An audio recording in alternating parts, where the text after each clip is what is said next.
8.5 has been redone because there were some issues last year with some students knowing how to do some of the later problems that deal with triangles. So what I decided to do was to add a new example in here and really talk about what the limitations of theta are, what that means, and why we need to draw a picture with those, and I will show you what that means in just a second. But before we get to the reason why we're doing a new lecture, let's talk about what the main idea of Section 5 is. Section 5 is to let you know there's not just three ratios in trig. In regular Math 2, you only learn about sine, cosine, and tangent. You only learn about right triangles. In Honors Math 2, we don't only learn about right triangles, we also learn how that can apply to triangles that don't have right angles. We also get to learn the 6 trig functions. We get to learn things called cosecant, secant, and cotangent. These are the three, in my words, cousins. They are related to the sine, the cosine, and the tangent. They're very, very similar. They're from the same family. They're just not exactly the same thing. Just kind of like your cousins, or at least that's how I remember my cousins. They're the ones I had fun with before. They were the friends before you had the outside friends, the first people you go spend the night with if you have a big family like I do. So what is cosecant? The cosecant of an angle is not the opposite over hypotenuse. It's the hypotenuse over opposite. It's kind of backwards to sine. The secant of theta is the hypotenuse over adjacent, whereas the cosine of theta is the adjacent over hypotenuse. It's the reciprocal. The cotangent of theta is not the opposite over adjacent. It's the adjacent over opposite. It's the exact backwards. In other words, they are reciprocals of the three original problems that we had, or trig functions, if you will. In other words, the cousins are just the reciprocals of the three trig functions. They are the same signs as their cousins in their respective quadrants. Now, one thing I want to point out, and let's make sure I am clear. The angle is the same angle. The ratio is what the reciprocal is. Do you want anything from the coffee cake? No, thank you.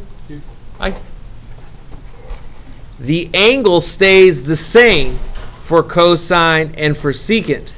What is flipping is not the angle. The angle does not flip. The ratio is what is flipping, or is the reciprocal of just the ratio. Now, I have to say that because when we get to radians, your minds are going to start mixing rules. Remember what I am flipping. I'm flipping the adjacent side of the triangle over the hypotenuse side versus the hypotenuse side over the adjacent side.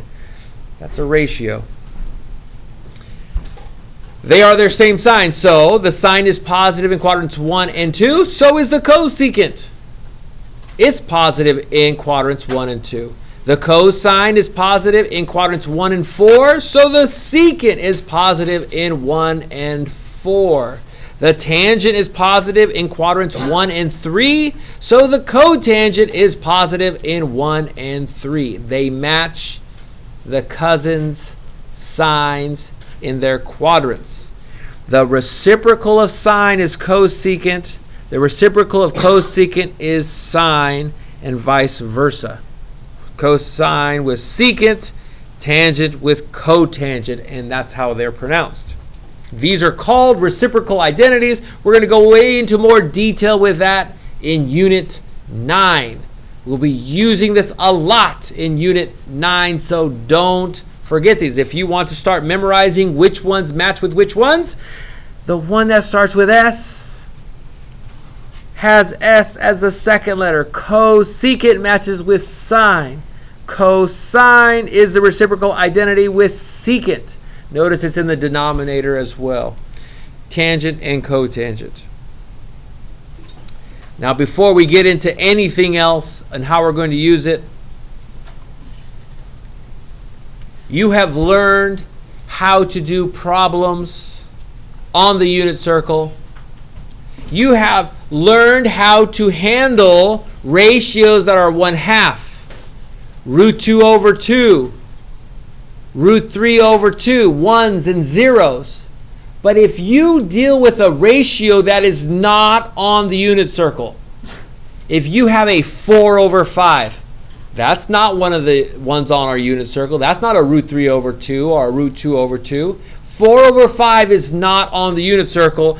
You need to draw a triangle to figure it out in the appropriate quadrant. That's what we're going to learn how to do. That's what I'm focusing in on besides all 6 trig functions in this unit. If you are given limitations of an angle, that lets you know what quadrant you are in. If you don't know what that means, draw a picture. Draw a picture. It will help you figure out what you're supposed to do. Okay? If you're drawing a picture, make sure you know what's negative.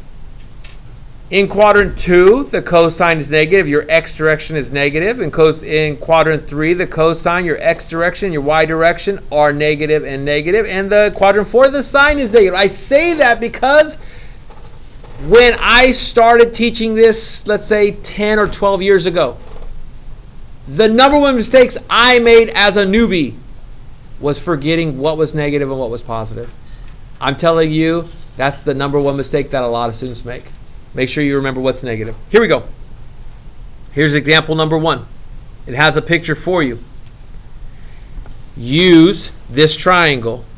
Find the value of all 6 trig functions for, apparently this is should be moved.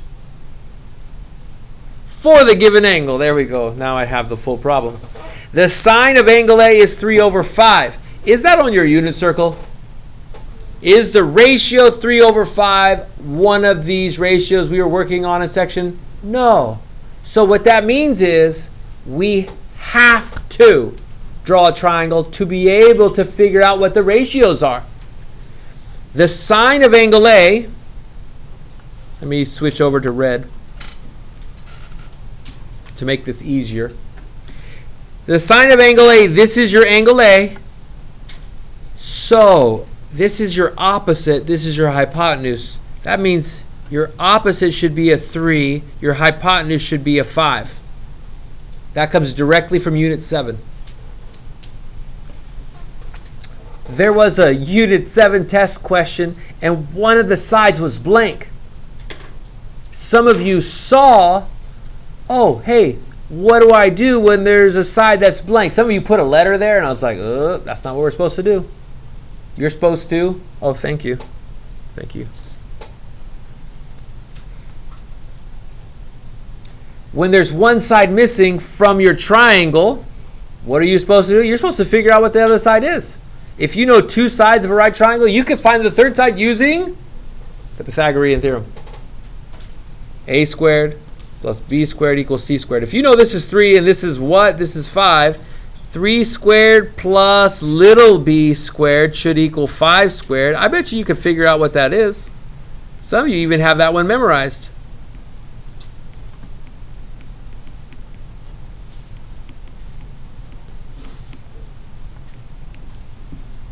And as soon as you know what that other side is and you figured out what it is mathematically, then you can figure all your ratios, because that's what this is asking for. What's the opposite over hypotenuse? Cosine. What's the adjacent over hypotenuse? And if you don't know, label it O for opposite, H, and A. The sine is O over H. Cosine, ka, A over H. Or 4 over 5 in lowest terms. The tangent of A is TOA. O over A, or 3 over 4. So what are the reciprocal ratios? The reciprocal to cosecant is the reciprocal of 3 over 5. The opposite of 3 over 5 is? That's how simple it is. I just have to know cosecant is the reciprocal of sine. The secant is the reciprocal of cosine, otherwise known as 5 over 4. Cotangent is the reciprocal 4 over 3. I hope that makes sense to you. Okay?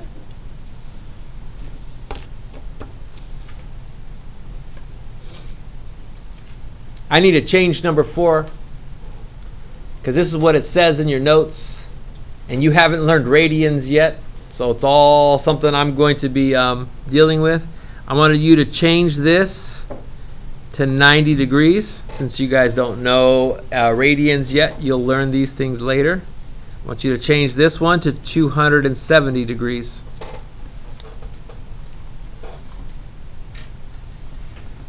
I will make sure that we change it on the worksheet after we're done. I will go through that if that's what you were going to ask. We will change it on the worksheet as well. So what this means, this is a limitation of theta. I am telling you your angle is somewhere between 90 degrees and 270 degrees. So here's what I mean when I say draw a picture.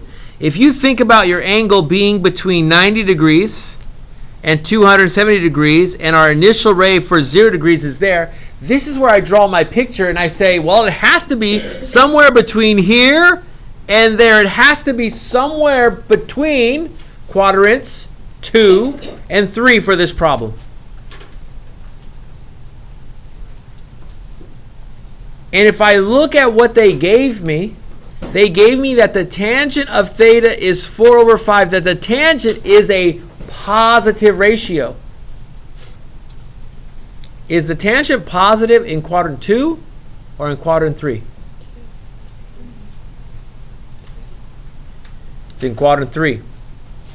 All students take tangent is the one that's positive in quadrant 3.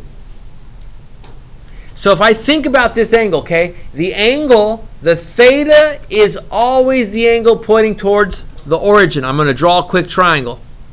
This is not on your unit circle, so I have to draw a triangle. This is why I have that picture there. This is your O over A, your opposite of this angle, the one that's at the origin. The opposite is 4. I'm going to put an O right there.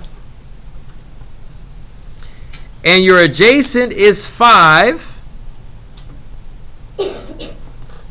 And I want to point out to you the number one mistake that I told you that I made when I first started this was I have to remember something. The negative direction. Did I go left? Is that negative or positive when I go to the left? This 5 should be a negative 5. Because I'm going in the negative horizontal direction. When I go down, this 4 should be negative. We disguise it. 4 over 5 is technically negative 4 divided by negative 5 because a negative divided by a negative simplifies to this.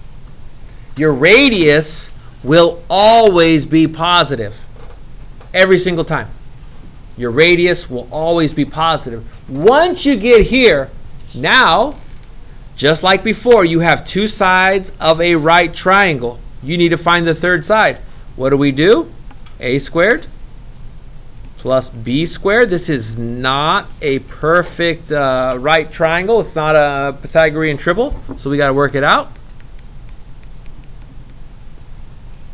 25 and 16 is 41. Square root. Guess what? That doesn't simplify. It's just root 41.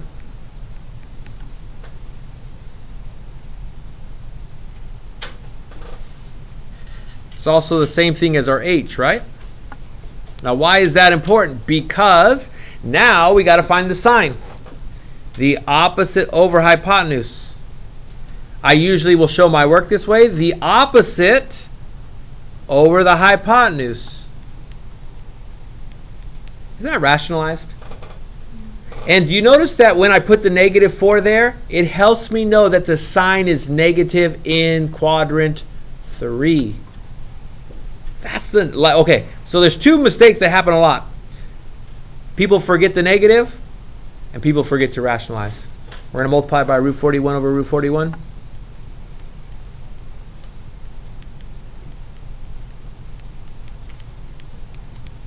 And that is your ratio. -4 root 41 over 41.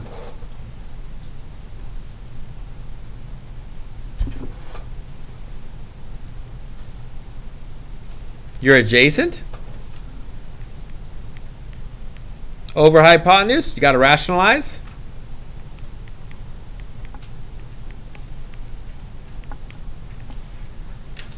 I'm not showing how to rationalize. I'm just rationalizing it in my head at this point. And the good thing is I left my work here because it's easier to actually do the reciprocal of this than it is of that one. Because then you have to re-rationalize it, right?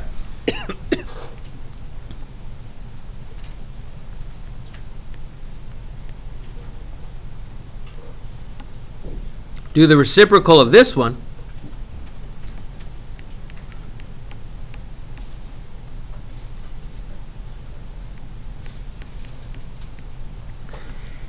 By putting the negative signs where they're supposed to be, that makes my sine negative, my cosecant negative, my cosine negative, my secant negative, but my tangent and cotangent remain positive. It helps get the correct ratios.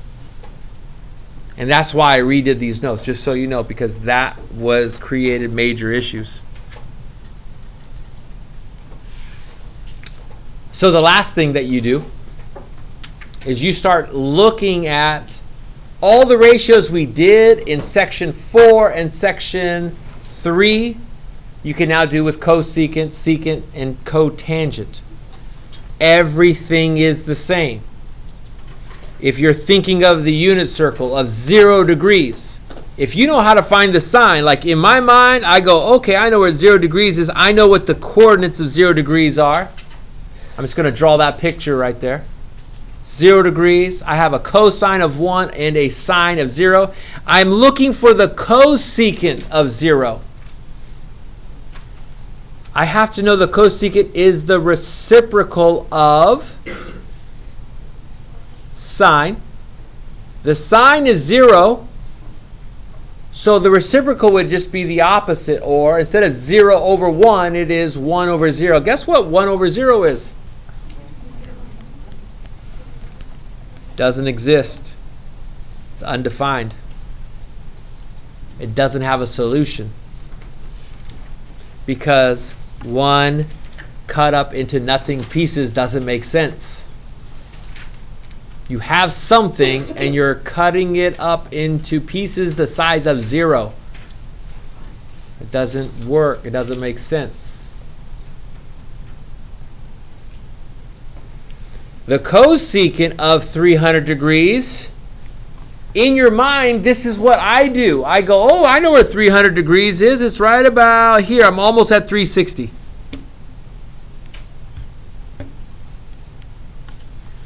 I know what the reference angle is. It's 60 degrees. I know what the sine is of 60 degrees. I'm just going to write out what the sine is. Oh wait, we're in quadrant 3 of, let's call it sine of negative 60 degrees. Quadrant 4, thank you, quadrant 4.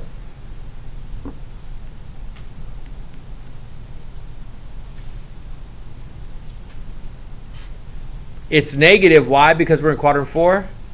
There's my sine of negative 60. Cosecant is the reciprocal of sine, right? So if you know what this ratio is, what do you have to do? All you have to do the reciprocal. And then rationalize.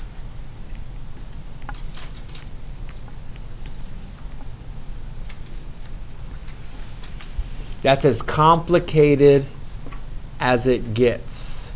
You get this, you're starting to put it all together. I'm going to end your notes right there.